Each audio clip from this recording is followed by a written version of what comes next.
one of the many times Tony and I've had a chance to spend time with one another.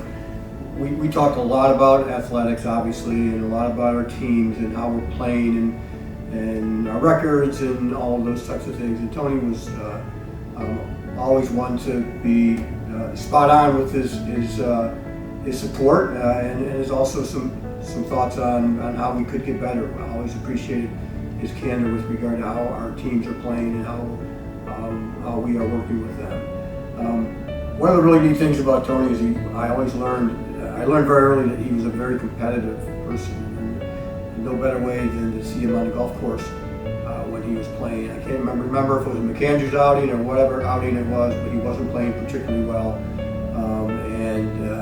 He saw the fire in Tony, which was awesome to see because he is such a great person, such a great supporter of everything that we do, and just to see that fire come out, it was really pretty neat to see.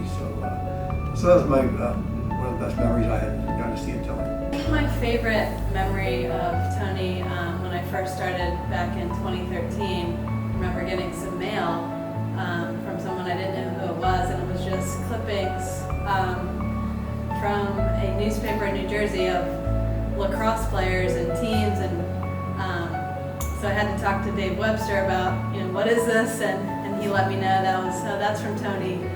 Get used to those. And so sure enough, 10 years later, I'm still getting those newspaper clippings from Tony about local lacrosse talent, and I always appreciate getting them. I think my favorite memory of Tony was probably one of the first times I met him.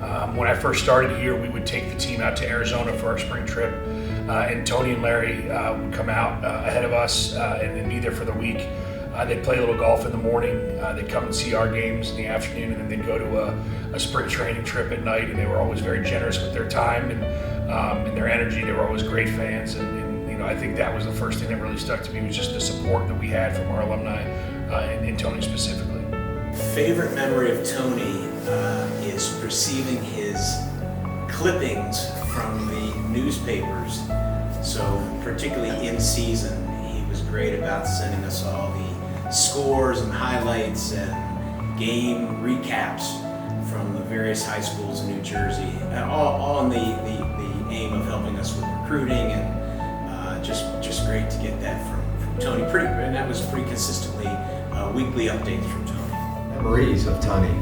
Just Tony coming to games with Larry early on when we first got here with the program, introducing us to a lot of the alumni, giving us tips on recruiting and names up in the Connecticut area from his favorite place, the Gunnery, and just being able to interact with him early on in our tenure as the program got better and stronger, and how excited and how involved and how connected he stayed to the program. It was really, any victory we had or success we had was partially through his help to the program, and to see his joy in that was awesome.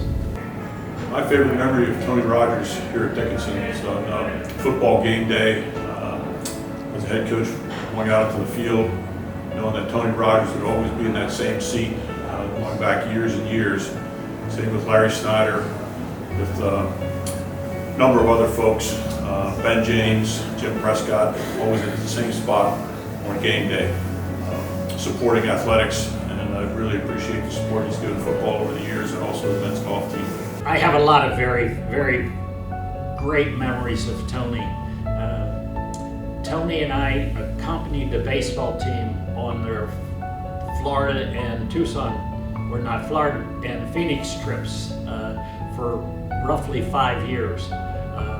He gave us a great chance to get to know more of the student athletes, but to also continue the friendships which we had established as students here at Dickinson back in the early 60s. But Tony's one special person.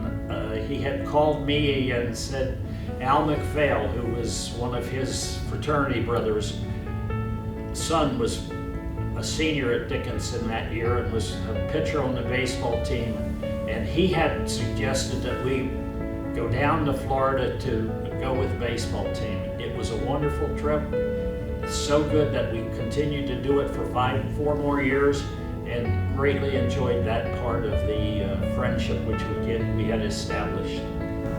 Yeah, so Tony's memory at Dickinson is it's what I want, what we want all of our supporters to be like. Tony supports us win or lose. He supports our men's programs, our women's programs, our new coaches, our old coaches. He sends recruiting information to all of our sports teams.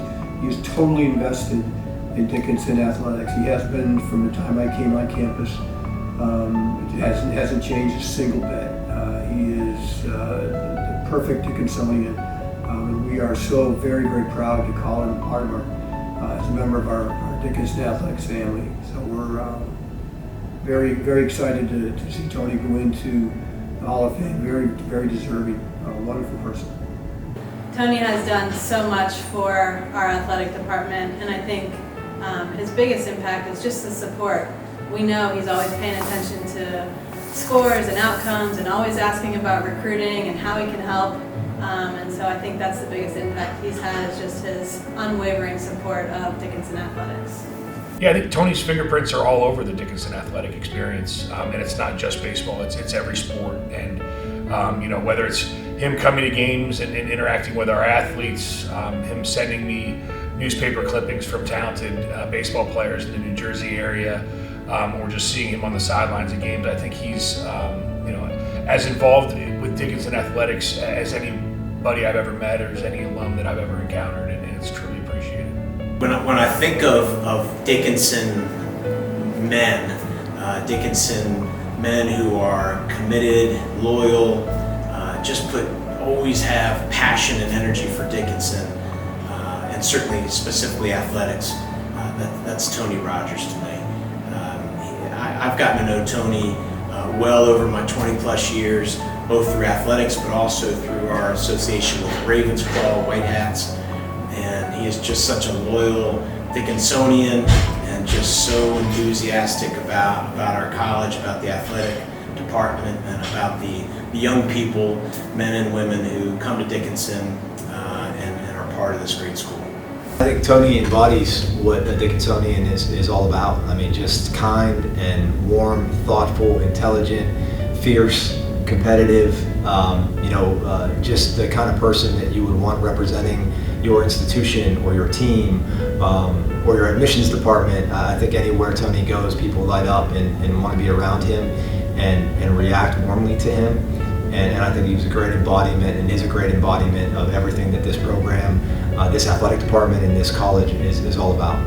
Legacy here at Dickinson will be an everlasting one, really helping to support the McAndrews Fund, supporting all athletics on campus, but to support financially, but also supporting coaches through the recruiting process, giving us as much information about potential student athletes that might be a great fit for Dickinson. Tony's impact will be felt for many, many years. Thanks, Tony, for all you've done. But Tony was one very special person. He could not do more for Dickinson or do too much for Dickinson in his own mind. He was a great organizer. He was one of the leading people behind establishing the McAndrews Fund for Athletics, and something which I think he is most proud of. But he was also a super recruiter. It was not beyond his imagination to go up to his former prep school, the Gunnery, and pick up students to bring them down for campus visits and to do on-campus interviews up there. So the two of us established a practice for several years, probably 5 years or so, of going up there, doing student interview or prospective student interviews, arranging trips down to Carlisle for students who had no way of getting here. But there were quite a few students who came to Dickinson as a result of those sessions. But that was Tony. Tony could not give too much to Dickinson College. He bled the red and white.